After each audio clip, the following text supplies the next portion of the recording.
Welcome to Gus Does This. Got a little something coming up here that I want to try and document, and I thought this might be a good way to do it.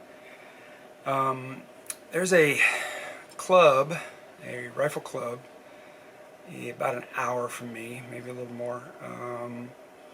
And I've shot with them before, but it was just 100 and 200 yard type shooting, and I recently found out they have a F-class range.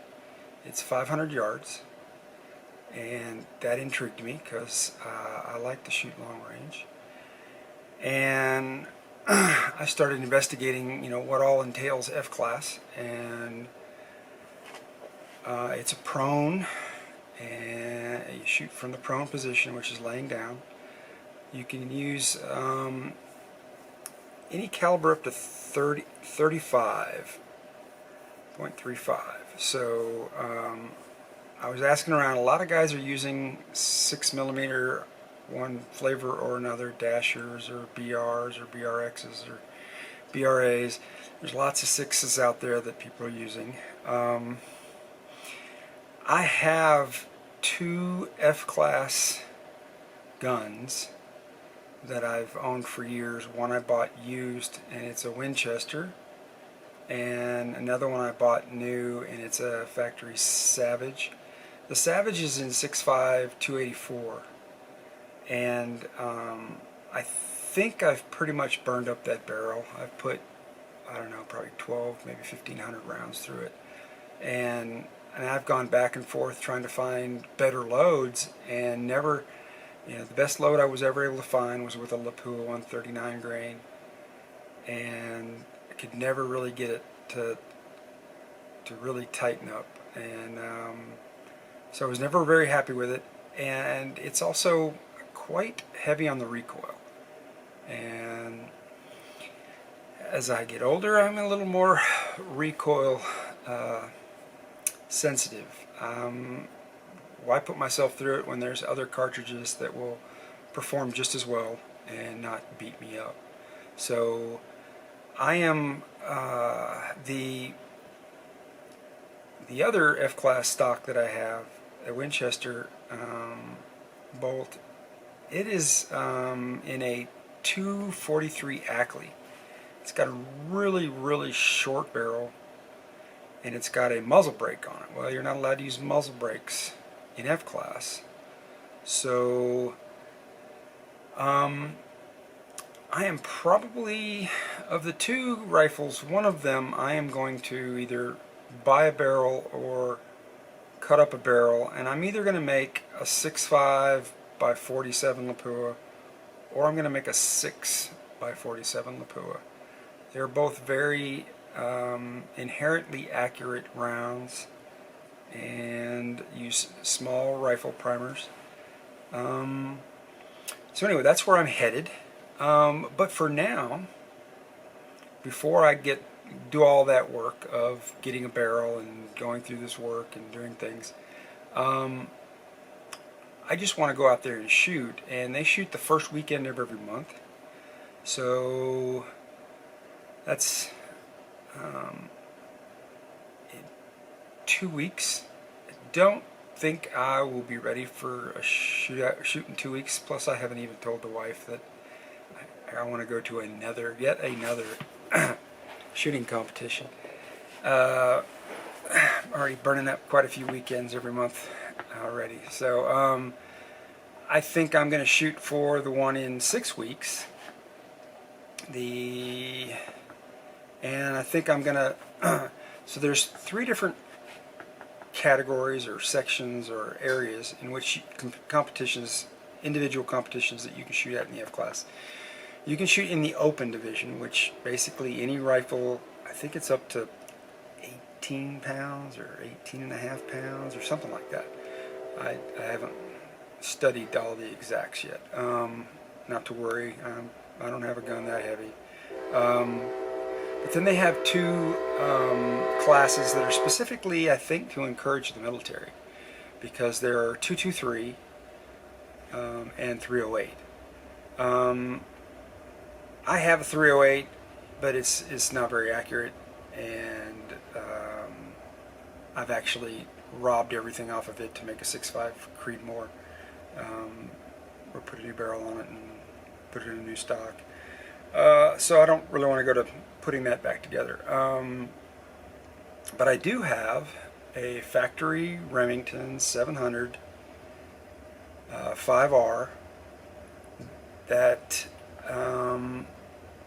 is very accurate, and so I just want to, I think the first video is going to be an introduction like this, and then maybe showing you some of the steps I use and some of the things I'm going to do to go ahead and load.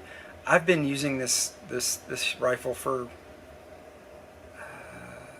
15 years, probably 10 or 15 years at least, and I take it prairie dog hunting a lot, and I've had a number of different rounds, Hornady varmint 53s, Nosler 53s, Hornady 55 varmint bullets. I've had a lot of different bullets that are very accurate in this gun. It just, as soon as you work up a load and you find the right node, it just shoots. And I have waylaid many a prairie dog over the years with this gun, one of many of my guns. And so, but one of the other things is, a couple years ago, I wanted to go ahead and find a long range bullet to shoot with this thing, target bullet to shoot with this 223, and I've played with a few different bullets, and the one that came out the best for me was this Sierra tipped Match King 69 grain. And so that's what I'm going to show you. I'm going to show you me working up my loads and loading up enough ammo to take out and compete F-class. And I don't know how many videos this is going to end up being, but I think the final one will be me out at an F-class competition and shooting this gun and seeing what I can do. Probably not going to be really great in the wind, 223, you know, it is what it is, but I've killed prairie dogs at 500 yards, and a prairie dog is the size of a bowling pin. So I know it shoots, but you know, when we're out prairie dog hunting, we tend to take advantage of situations, and we'll set up to where we have the wind at our back or the wind in our face, so that we don't have to deal with a whole lot of left to right. And we still end up with some left and right, but it's not like we're, you know, aiming 3 feet to the left or 3 feet to the right.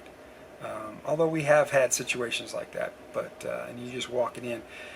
But here, you're not going to have all these, you know, test shots to work your way onto the paper. You're going to have to, I think it's 20 rounds per section, and I think there's 3 sections, 3 rounds, I guess, 3. Anyway, I don't know all the vernacular quite yet, but we'll learn it. We'll get there.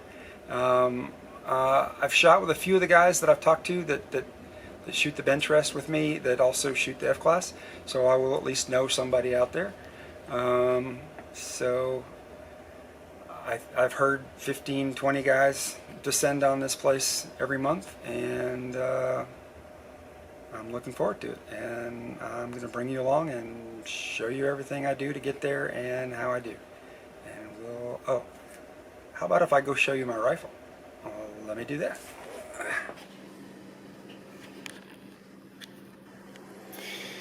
Okay, here we are. I've got my Remington Model 700. I don't have very good light here. Let me go get some better. I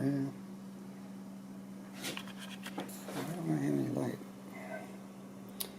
Remington Model 700.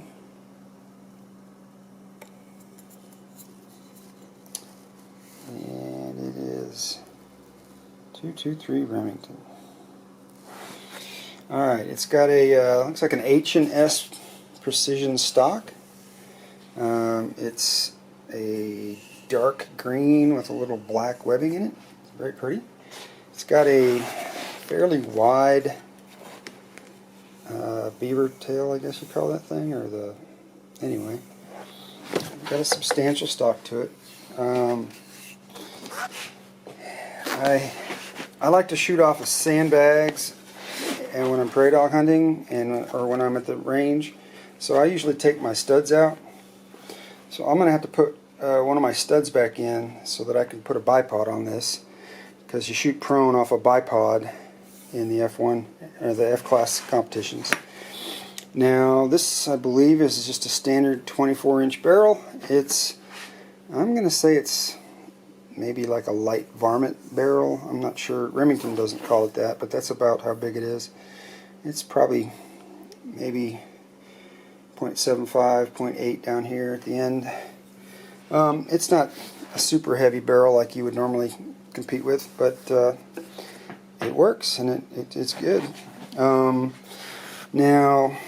on top of it, I have a Leupold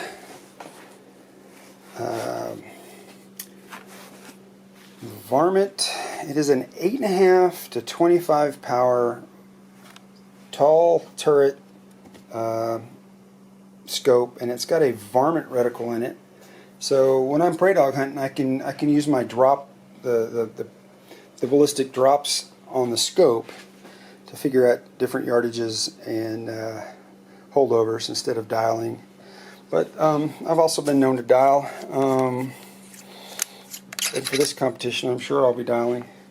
And actually, I have a sticker on here with my yardages. So looks like I've got it set at 100 right now. And as I turn it, I can take it all the way up to 500. So that should get me really close, and then I can fine tune based on my altitude and the temperature that day and the humidity and everything else going on. Barometric pressure and the direction we're facing, all the kind of things are going to make me have to adjust a few clicks this way or that way. So anyway, there's that. And got a nice cute checkered bolt. And I don't know if anybody's ever seen that before, but I put these thermometers on my barrels, so when I'm working up loads or just practicing and shooting, I try not to get it, because this will start changing colors as the barrel warms up, and I try not to get my barrel too warm. So this is just an easy way for me to go to see and go, okay, I've shot enough, I need to rest this gun and put it down and shoot another one. So anyway, that is my rifle.